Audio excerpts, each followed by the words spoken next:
Hi, my name is Dr. Kamara. I'm an obstetrician working at the Joondalup Private Hospital in Perth. And today I want to talk to you about vaginal birth after caesarean sections. There's obviously a lot of controversy and anxiety that surrounds attempting a normal birth after you've had a caesarean section, and often people find it difficult to find a provider that provides them with the support that they need to successfully and safely achieve a birth after the first caesarean section. There are many reasons why we have had a caesarean section, and we can't go into those today. But often after the birth of your baby, once you fall pregnant, which preferably will be at least 18 months or so after the caesarean section, you find yourself in a position where you have to make a decision whether you have a repeat caesarean section or whether you go on to attempt to have a vaginal birth after that caesarean section. Now, the first thing I want to say is that vaginal births after Caesar are common. And in fact, around the world, most people who attempt a VBAC will have a successful VBAC, with the numbers ranging anywhere from 65% to as much as 85%, depending upon your specific risk factors. But there are things that will make it more likely for you to succeed at having a vaginal birth after a caesarean section. Say, for example, if you had a previous successful vaginal birth after your Caesar, then the chance of having another successful one are actually quite high. There are things that will make it less likely for you to be successful. Doesn't mean you can't try in the right environment or under the right circumstances, but it means you're careful when you try and you cooperate with your caregiver. Things like being induced, things like not having had a previous vaginal delivery, things like being slightly overweight, or having had your previous caesarean section because your labor just quite didn't progress. These factors make it less likely that you're going to succeed at having a vaginal birth. If you're in a safe environment with a qualified professional, in a hospital with good access to theatres, good access to neonatal care, then you need to have a discussion with your care provider about whether or not it is a reasonable idea to proceed down this birth pathway, and work out how you would feel should you not be successful at the end of the process and end up having a safe repeat caesarean section instead.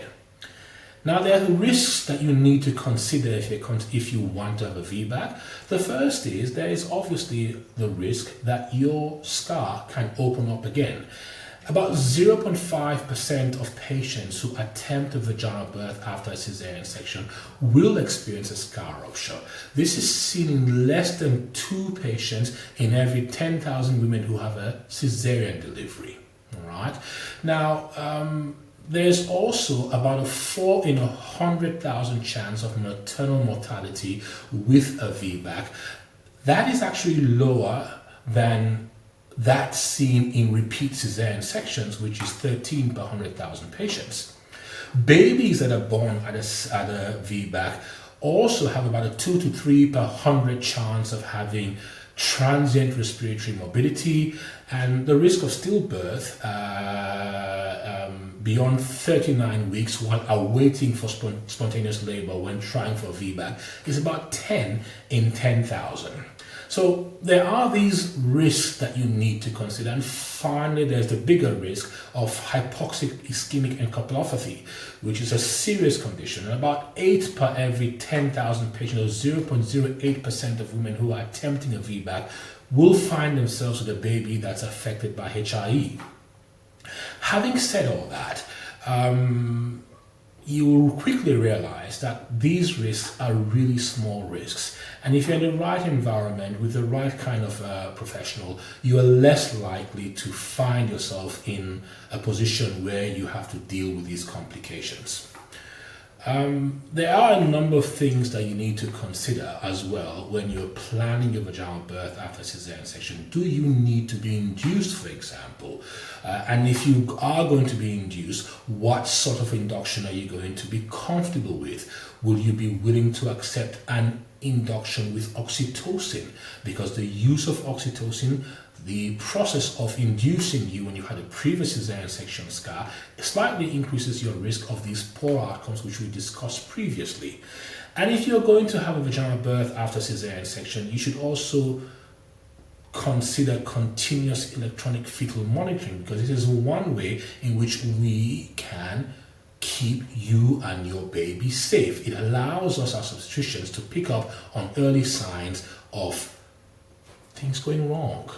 You also want to have this baby on a birthing suite or a labor and birth suite where you have access to world-class care, a qualified obstetrician, a qualified midwife, fetal monitoring, access to intravenous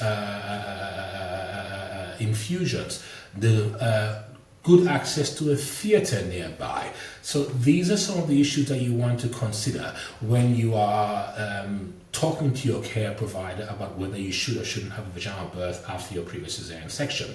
Is your anaesthetist on site? And if they're not on site, how quickly can they get into the hospital should you need their help? And once you've considered all these factors, then I think it's not a bad idea, if you've had a previous cesarean section and want to go on to have a quicker recovery, a speedy return to normal activities, that you can go on to consider vaginal birth.